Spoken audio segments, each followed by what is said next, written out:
일단 오늘 나유리 기자한테 제가 식권을 받아야 되는데 묻고 더블로 가. 제가 저번에 이제 로이스트 감독이 올 확률이 조금 낮다 이런 저번 방송에서 네. 얘기를 했더만 왜 이렇게 로이스트를 싫어하냐는데 사실 제가 로이스트를 싫어할 이유도 없고 접점도 없고 한 번도 얼굴도 못 봤습니다. 근데 전혀.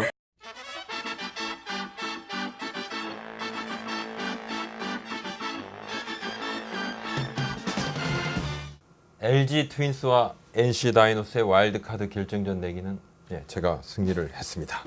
식권 내기를 승리를 했고요. 우리 권희당 기자랑은 또 제가 지금 준 플레이오프 지금 내기를 하고 있는 상황인데 일단 오늘 나유리 기자한테 제가 식권을 받아야 되는데 묻고 더블로 가. 야, 요건 제가 플레이오프까지. 투고 가시는 거예요? 플레이오프까지 같이 아니, 더블로 가도록 하겠습니다. 이게 사실 식권이 별거 아닌 것 같지만 사실 저희 둘의 연봉 차이를 비교하자면 사실상 이게 벼룩의 간 같은 그런 저에게 너무 소중한 식권인데 어찌됐든 저는 그러면 권이나 선배 등을 업고 제가 한번 업혀서 어떻게든 받아내도록 하겠습니다. 그리고 사실 오늘 포트 시즌 얘기를 좀 해야 되는데 시기상으로 좀 애매합니다. 네. 지금 오늘 녹화 중인 10월 7일 오후에 준 플레이오프 2차전이 열리는데 1차전은 키움 히어로즈가 지금 이제 1승 앞서 있고요. 이 부분은 시리즈가 마감이 됐을 때 저희가 또 리뷰와 그 다음 시리즈에 대한 프리뷰를 해드리도록 하겠습니다. 네. 오늘 좀 다른 이야기를 좀 할 것이죠. 저희가 아무튼 퀄리티 있는 방송을 위해서 약간 이제 편집 시간이 필요하다 보니까 이제 그때 리뷰 프리뷰 좀 편집을 어렵고 잘한다는 이야기는 아닙니다. 네. 그만큼 더 못하기 때문에 시간이 아주 오래 걸린다. 잘한다고 해주셔야죠. 송구스럽습니다. 네. 네, 아무튼 오늘은 조금 다른 이야기를 해볼 텐데 포스트 시즌 이제 경기가 한창이지만 사실 포스트 시즌을 안 하고 있는 팀들이 지금 더 많고요. 그렇습니다. 그다음에 이미 이제 새로운 시즌 구상에 들어간 팀들도 많기 때문에 좀 굉장히 물 밑에서는 여러 가지 일들이 많이 펼쳐지고 있습니다. 이제 가장 먼저 최근에 좀 들리는 소식이 뭐 어느 구단이 뭐 누구 코치를 정리한다더라. 그다음에 어떤 선수에게 방출 통보가 됐다는 이야기들이 가장 많이 나오고 있기 때문에 오늘 한번 좀 현재 상황을 좀 짚어볼까 합니다. 축제의 시간은 다른 쪽에서는 숙청의 시간이다. 아주 그냥 뭐 싹둑싹둑 날아갑니다. 한쪽에서는 만세 부르고 축제하고. 구단들이 가장 냉정한 결정을 내리는 시기이기도 한데 네. 오늘이죠. 7일 이제 LG가 네. 심수창 선수 그다음에 장호선 선수에게 전력 외 통보를 했다는 게 이제 뉴스 보도를 통해서 알려졌고요. 뭐 선수들을 위해서 어찌됐든 이제 고민 끝에 둘과 내년에 함께 할 수 없다는 통보를 했고 심수창 선수는 은퇴를 하기로 마음을 굳혔고 장원삼 선수는 방법을 찾아보겠다. 좀 더 하고 싶어 하죠. 네, 뭐 이런 하고 이야기를 싶어 하죠. 의사를 밝혔어요. 올해 보여준 것만 보면 LG하고 재계약은 불가능해 보였어요. 그죠? 보여준 게 없으니까 불가능해 보였고 심수창 선수는 본인이 야구를 좀 그만두고 방송 쪽으로 하겠다 이렇게 해서 차명석 단장한테 직접 좀 도와달라 이야기를 했답니다. 차 단장이 또 해설위원으로 굉장한 입담을 또 자랑했지 않습니까? 예. 그리고 노하우가 많기 때문에 적극적으로 도와주겠다 이렇게 이야기를 했고 그리고 장원삼 선수는 이대로 내가 좀 그만두는 것은 너무 큰 아쉬움이 남는다는데 쉽지는 않다. 제가 몇몇 구단의 단장님들하고 잠깐 통화를 했는데 선뜻 장원삼 선수 데려오겠다 이런 팀이 아직은 없어요. 아직 없는데 제가 뭐 나머지 9개 구단하고 다 통한 건 아닙니다. 세 분 정도하고만 통화를 했는데 아마도 타 팀도 썩 그렇게 메리트가 있다고 생각은 안 할 것이다 이렇게 얘기를 하는데 물론 뭐 좀 입장은 다르겠습니다만 구속이 너무 안 나와요. 그것이 문제입니다. 일단 올해 LG 같은 경우는 두 선수에게 좀 기회를 많이 주긴 좀 힘든 상황이었고요. 그렇죠. 뭐 순위 싸움을 하다 보니까 기회가 많이 안 갔는데 어찌됐든 장원삼 선수 뭐 커리어가 워낙 화려하고 또 능력이 있는 선수기 때문에 뭐 본인이 조금 어필을 더 한다면 새로운 팀을 찾을 수도 있지 않을까. 사실 이제 작년에 삼성에서 전력외 통보를 받고 방출이 된 상황에서 LG가 그래도 한 번 더 기회를 줬잖아요. 기회를 줬던 부분이고 그건 이제 젊은 선수들, 어린 선수들이 경험이 부족하고 또 여름에서 가을 넘어가는 상황에서 좀 불펜이 지치면 뭔가 쓰임새가 있을 것이다 이렇게 해서 데려왔었는데 실질적으로는 큰 도움이 되지 못했고 근데 이런 부분들은 다른 팀도 좀 보고 있단 말입니다. 그리고 LG가 이렇게 미리 방출했던 이유는 딱 하나입니다. 2차 드래프트가 11월 20일 날 열리지 않습니까? 이 2차 드래프트가 열리기 전에 미리 타 팀도 한번 알아보라.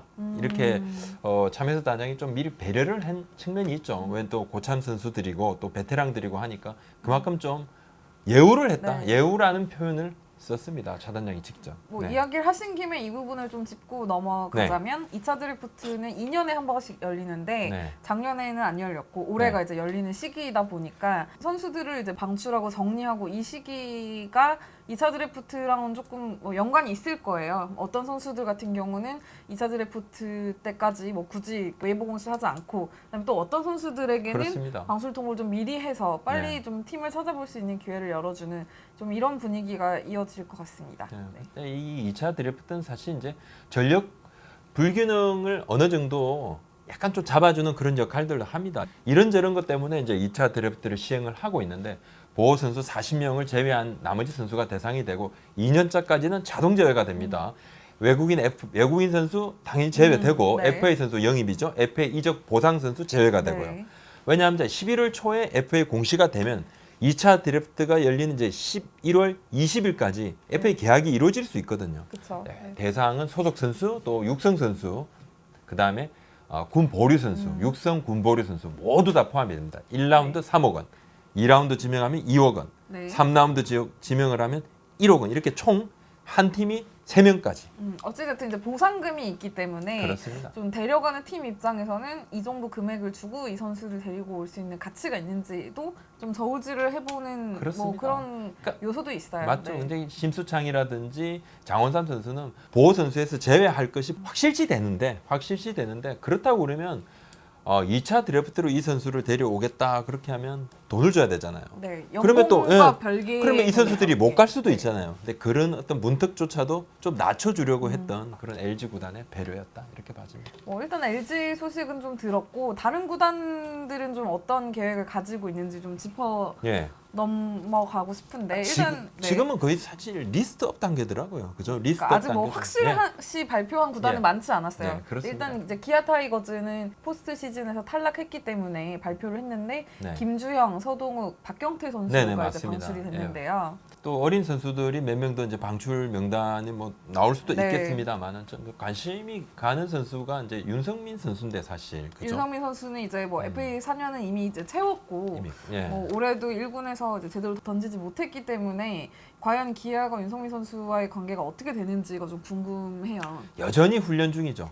여전히 이제 훈련만 하고 있는데 지금은 이제 휴식기여서 조금 쉬고 있습니다. 네, 마무리 네. 캠프가 열리면 재활군에 아마도 합류를 할 것 같은데 은퇴 관련해서는 아직은 얘기는 없다 그럽니다. 네. 아직도 어깨 부상이 완전히 다 나은 것은 아니고 웃자란 뼈가 계속 이렇게 조금씩 나온다 그러는데 계속 웃자란 뼈가 왜 이렇게 자꾸 자라는지 여하튼 12억 5천만 원에서 올해 연봉이 2억 원으로 대폭 삭감이 됐습니다. 네. 이게 역대 최대 금액 삭감이었어요. 그죠? 네. 올해 다시 이제 연봉 1년 연봉 재계약 대상이 됐는데 올해 1군에서 한 경기도 못 뛰었거든요. 방출 가능성도 있다고 보는데요. 있다고 보는데 뭐 스프링 캠프에서 이제 통증이 좀 다시 생기면서 투구를 중단했었는데 네. 어찌됐든 근데 사실 기아의 윤성민 선수 하면 좀 상징성이 있기 때문에 사실 상징성이 구단에서도 있죠. 쉽게 결정을 내리기 4년에 힘들 거라고 90억을 봅니다. 받고 네. 유턴을 했던 해외파였고 한때 뭐 투수 3관왕 그죠? 그쵸, 투수 3관왕. 뭐 최고의 투수였기 때문에 근데 어찌됐든 조금 힘들지 않을까 아프지만 않으면 활약을 네. 해줄 건데 지만 근데 사실 구단 내부에서는 기대감은 좀 찾아보기 힘들었다 이렇게 말씀을 드립니다. 제가 이제 방출 가능성도 있었다 이렇게 말씀을 드리는 부분은 구단의 인내심이라든지 이 부분 있죠. 인내심 지수 뭐 이렇게 거의 뭐 한계치에 도달한 상황입니다. 이제 팬들께서도 생각하실 때 아유 막 윤석민 얘기 좀 안 하면 안 되느냐 이런 얘기도 좀 하시는데. LG뿐만 아니라 롯데도 뭐 발표를 했어요. 지난달 30일 좀 가장 먼저 선수단 정리에 나섰는데 롯데가 뭐 새 단장 체제에서 이제 좀 새로운 팀으로 출발을 하다 보니까 지난달 30일에 이제 베테랑 투수 FA로 데리고 왔던 네, 선수인데 네. 윤기련 선수가 방출 통보를 받았고 뭐 박근홍, 송창현 그다음에 포수로 이제 백업 포수를 맡았던 김사훈 선수 포함해서 총 7명이 방출 통보를 받았고요. 그다음에 오늘 7일 보도로 따르면은 코치진도 대거 정리를 그렇습니다. 했더라고요. 예. 제일 춥죠. 꼴찌를 하면 가장 추울 수밖에 없습니다. 진짜 네. 칼바람이라는 표현이 가장 잘 맞는 것 같아요. 뭐 조영관 네. 코치 같은 경우도 올해 뭐 프랜차이즈 스타 출신이고 인지도도 굉장히 높은 그런 투수 코치인데 옷을 또 벗게 됐고 롯데랑은 또 이제 계약 해지가 되겠는데 계속적으로 롯데는 좀 변화를 도모를 할 것이다. 네. 이렇게 좀 봐집니다. 가장 이제 관심이 되는 것이 과연 감독이 누가 올 것이냐인데 감독이 누가 올 것이냐인데 참. 그 부분도 좀 체크되는 대로 네. 계속해서 좀 지속적으로 말씀을 좀 드리겠고 제가 저번에 이제 로이스트 감독이 올 확률이 조금 낮다 이런 저번 방송에서 네. 얘기를 했더만 왜 이렇게 로이스트를 싫어하냐는데 사실 제가 로이스트를 싫어할 이유도 없고 로이스 감독을 아주 좋아할 이유가 있습니다. 접점도 없고 한 번도 얼굴도 못 봤습니다.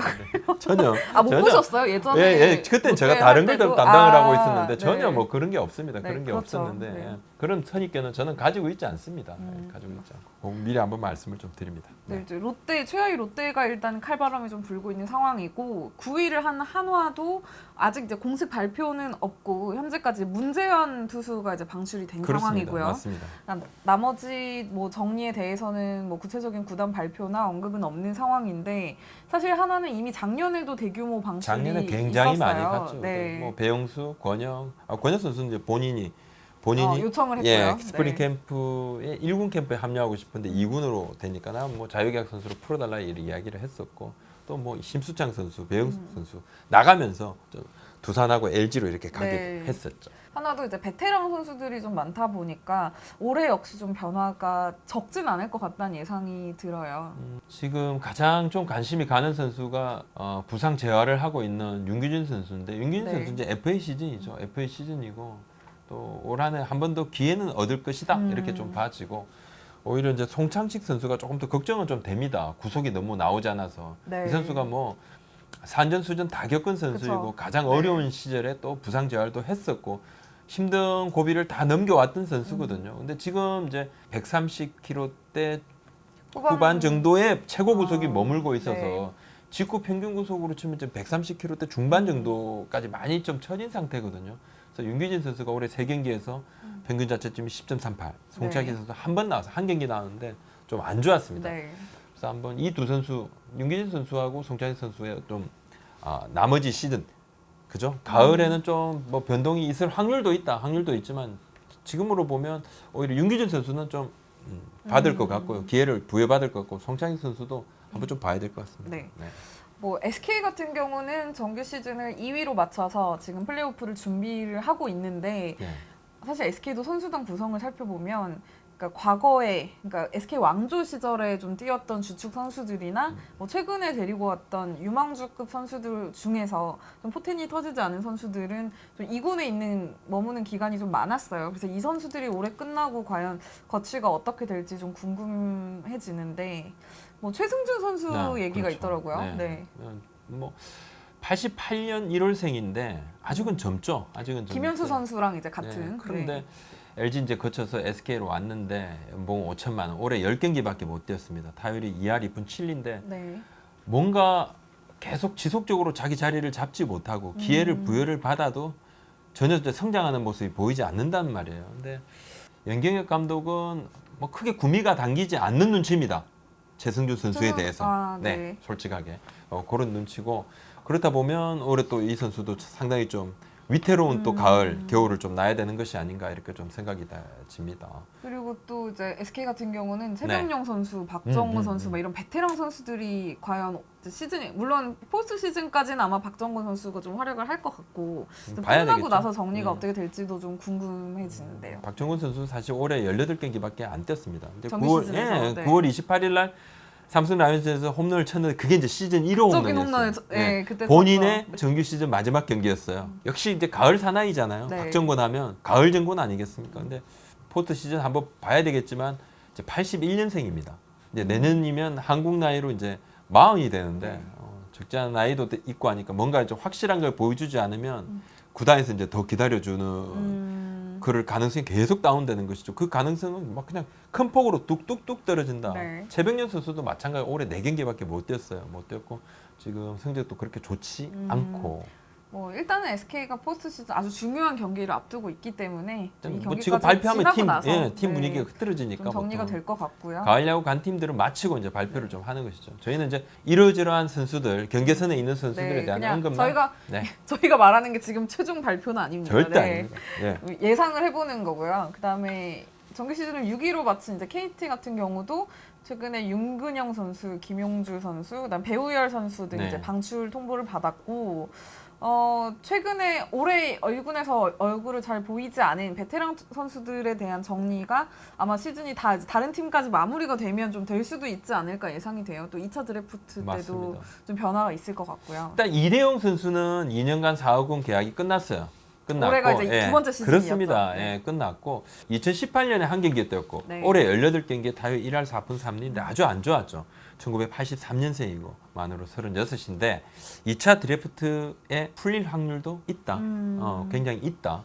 그리고 1985년생인 윤성민 선수도 사실 뭐 2017년에는 3할 2푼 1리에 뭐 105타쯤이었어요. 대단했습니다. 주전 핵심 네. 선수였죠. 지난해도 뭐 홈런이 19개였고 60타쯤이었는데 올해 갑자기 이제 자리를 자기 자리를 좀 잃었다. 예, 오히려 좀 잃었다. 63경기에 타율이 2할 4푼 1리, 홈런 2개밖에 안 되고 17타쯤이었는데 윤성민 선수도 2차 드래프트로 풀릴 가능성도 없지 않다. 예, 없지 않다. 이렇게 좀 왜냐면 봐집니다. 지금 KT 선수 구성상 이제 뭐 황재균 선수 FA 이제 2년 전에 영입을 해서 지금 뛰고 주전 3루수로 뛰고 있고 1루도 그렇고 뭐 외야도 그렇고 지명 타자도 그렇고 지금 윤성민 선수가 지금 들어가기에는 선수 구성이 조금 좀 빠듯한 부분이 있어요. 네. 장타력이 필요한 팀에서는 충분히 오른쪽 거 네, 보니까 데리고 충분히 갈수 영입 있다고 가능성이 저도. 네. 아주 높다. 이렇게도 또 보여집니다. 네. 와일드카드 결정전에서 이제 패하면서 한 경기만에 가을 야구를 마친 NC도 아직 뭐 확정된 건 없지만 뭐 조금은 구성이 변화가 있지 않을까. 그렇습니다. 네. 이제 시즌 마지막 뭐 후반기에 이렇게 기회를 부여받았던 지석군 선수, 손시현 선수. 지석군 선수가 이제 84년생, 손시현 선수가 80년생인데 내년이면 만으로 이제 40인데 이 두 선수의 수비 활용도 굉장히 높습니다. 활용도 그렇죠. 높기 때문에 네. 여러 가지 구단에서 좀 고민을 좀 할 것 같다. 고민을 할 것이다 이렇게 이야기를 했습니다. 이야기를 했었고 자 이렇게 선수 정리 때만 되면 NC에서는 이 선수의 이름이 계속 나와요. 노승호 선수. 노승호 선수. 2012년에 대졸로 NC의 우선 지명이 됐었잖아요. 당시 네. 이제 이민호 선수와 같이 지명이 됐는데 올해 5경기에 평균 자책점이 12.27입니다. 아주 안 좋았어요. 근데 이게 포텐이라고 하면 좀 포텐이고 대단히 빠른 공을 던지고 그죠? 정말 미완의 대기죠 예, 예. 아직까지. 네. 근데 뭐 나이 지금 30이 넘었는데 언제까지 미완인 것인가? 근데 또 2군에서는 곧잘 또 합니다. 네. 올해 2군에서 22경기에 4패 평균 자책점 3.74인데 이 선수는 트레이드 카드를 맞추는 부분에서는 자주 언급이 되는 선수입니다. 올해도 사실 이름이 언급이 됐던 건 사실이고 그렇군요. 네. 예, 그런 부분도 있고 왜냐하면 또 왼손인데다가 공은 빠르잖아요. 공이 빠르잖아요. 이제 제구가 포텐이 조금 계속 있는 예, 선수이기 제구가 조금 때문에. 흔들리는데 이 제구만 좀 잡으면 얼마나 좋을까 하는데 그것이 좀 잡는 게 쉽지가 않다. 예, 이렇게 좀 봐집니다. 뭐 삼성 같은 경우도 일단 감독이 바뀌었고요. 네. 코칭 스태프나 이런 구성에도 변화가 있기 때문에 당연히 선수단에도 변화가 있을 것으로 예상이 됩니다. 네. 삼성에도 이제 만년 기대주라고 그러죠. 정인욱 선수가 있고 팬들께서 정말 안타깝게 생각을 하는 젊은 선수가 하나 있습니다. 2014년에 삼성 1차 신인, 그죠? 자완 이수민 선수. 당시 이제 박세웅 선수랑 같은 지역 연고였기 때문에 삼성이 좀 고민을 하다가 지명을 한 걸로 알고 그렇습니다. 있는데. 네. 근데 결국은 이수민 선수를 선택을 했는데 고교 때는 이제 탈삼진 신기록까지 세웠더라고요. 대구 상원고 출신이고. 근데 부상도 좀 있었고 구위도 다운됐고. 문제는 이제 구속이 너무 안 나온다는 거예요. 140도 채 나오지 않는다 그러는데 지난해에서 올해도 이제 한 차례도 등판이 없었어요. 근데 2군에서도 좋지 않다. 2군에서 올해 19경기 나왔는데 1승 3패 9.37. 아주 2군에서도 좋지 않다. 그러면 특별하게 나아지는 모습을 보이지 않으면 내년에도 기회를 부여받는 것이 좀 쉽지가 않겠다. 뭔가 2군에서 뭐를 보여줘야지 1군에 올립니다. 아무것도 보여주지 않는데 어떻게 올립니까? 그렇게 올리면 1, 2군 체계가 완전히 이제 무너지는 네. 것이죠. 그래서 더욱 그렇게 하지 못하는 것인데. 두산 같은 경우도 뭐 아까 먼저 언급한 SK처럼 네. 일단 한국 시리즈가 더 중요하기 때문에 그렇죠. 선수단 정리는 뭐 그 이후에나 가능할 것 같고 아무래도 두산도 베테랑 선수들이 투수들 올 시즌 앞두고 계약했던 배영수 선수, 권혁 선수 다 단년 계약했거든요. 그러니까 이 선수들의 거치가 어떻게 될지 과연 재계약을 할 수 있을지가 조금 관건이 될 것 같아요. 네. 근데 배영수 선수보다는 권혁 선수 쪽이 조금 더 활약을 이어갈 가능성이 객관적으로 조금 더 높다고 봐야 되겠죠. 뭐 두 선수만 놓고 비교를 그렇죠. 하자면 네, 올해 활약도를 봤을 때는 그렇게 볼 수 있죠. 근데 뭐 두산도 워낙 큰 경기 앞두고 있으니까 지금 그렇습니다. 당장 뭐 이렇다 저렇다고 얘기를 하기는 좀 어려울 것 같고 네. 그 이후에 정리가 될 것 같습니다. 근데 마지막 한 팀 좀 궁금한 네. 팀이 있어요. 키움 히어로즈인데 지금 준 플레이오프가 한창이라서 이제 키움도 선수단 정리에 본격적으로 나서진 않았습니다만 과연 그 베테랑 이태근 선수의 근황, 그 다음에 내년에도 과연 이태근 선수가 좀 키움 선수 소속으로 선수 생활을 이어갈 수 있을지가 좀 궁금해지는데요. 네. 뭐 관련 보도가 아직 안 나왔습니다만 저 확인을 해보니까 지난주에 법원의 판결이 나왔습니다. 이 문우람 폭행 사건이죠. 네. 예, 문우람 폭행 사건에 대한 법원의 판결이 나왔습니다. 나왔는데 검찰에서 약식 기소를 했고 네. 법원에서 300만 원의 벌금을 선고를 했고 특수폭행이지만은 상해는 인정되지 않은 것으로 알려졌고 그럼 이 부분에 대한 건 이제 정리가 됐다고? 법적으로는 네. 정리가 됐지만 그다음에 구단하고 이제 구단에서 판단을 해야 되겠죠. 이태근 선수를 선수 생활을 지속시키는 부분에 기회를 부여를 할 것인지 말 것인지. 네. 선수 본인은 선수 생활을 좀 더 지속하고 싶어 하는 것으로 알아요. 예. 네, 이태근 선수 문우람이 폭행 사건은 지난해 12월에 문우람 그다음에 이태양, NC 이태양이죠. 네. 승부 조작 사건에 대한 자신들의 부당함, 자신들의 참 억울하다. 속상함, 네. 억울함을 알리는 기자회견 중에 폭행 사건이 언급이 되면서 네. 알려졌고 이태근 선수가 문우람 선수를 뭐 방망이로 머리를 때려서 가격을 했다 이렇게 네. 알려졌고 KBO 이제 상무리까지 열렸어요. 열려서 그 당시에 36경기 출전 정지를 받았습니다. 네. 출전 정지가 끝나고 5월에 팀 훈련에 합류는 했지만은 1군에서 한 경기도 뛰지 한 않았죠. 경기도 뛰지 네. 못했죠. 그 다음에 이제 법적 다툼이 들어갑니다. 왜냐하면 문우람 선수가 고소를 했어요. 네. 고소를 했는데 그 부분에 대한 법원의 판결이 일단 나왔고요. 이태근 선수가 뭐 올 시즌을 마치고 은퇴 고민을 내부적으로 좀 했던 것으로도 알려지는데 이대로 이제 그만두게 되면 여러 가지 이제 본인도 아쉬움이 남지 않겠어요. 그런 부분도 있고 이게 뭐 적지 않게 파장이 컸던 부분입니다. 네. 예, 선수가 선수를 또 폭행했던 부분이 이게 사실관계가 또 명확하게 드러나지도 않은 상태에서 굉장히 뭐 갑론을박이 좀 심했었거든요. 구단도 지금 고민 중인데 일단 뭐 좀 키움도 포스트 시즌을 치르고 있고 이 부분은 시즌이 끝나고 난 네. 다음에 입장 정리를 하게 될 것 같은데 선수와 구단의 입장이 조금 부딪히고 있다 이렇게 좀 봐야 될 것 같습니다. 네. 이렇게 좀 10개 구단 현재 상황을 좀 살펴봤는데요. 11월에 열리는 2년 만에 열리는 2차 드래프트 결과가 일단은 좀 두고 보셔야 될 것 같고 그 어느 해보다 좀 선수단 정리나 뭐 변화, 움직임도 많지 않을까 그렇게 예상이 됩니다. 네, 자 오늘 말씀 여기까지 올립니다. 네 감사합니다.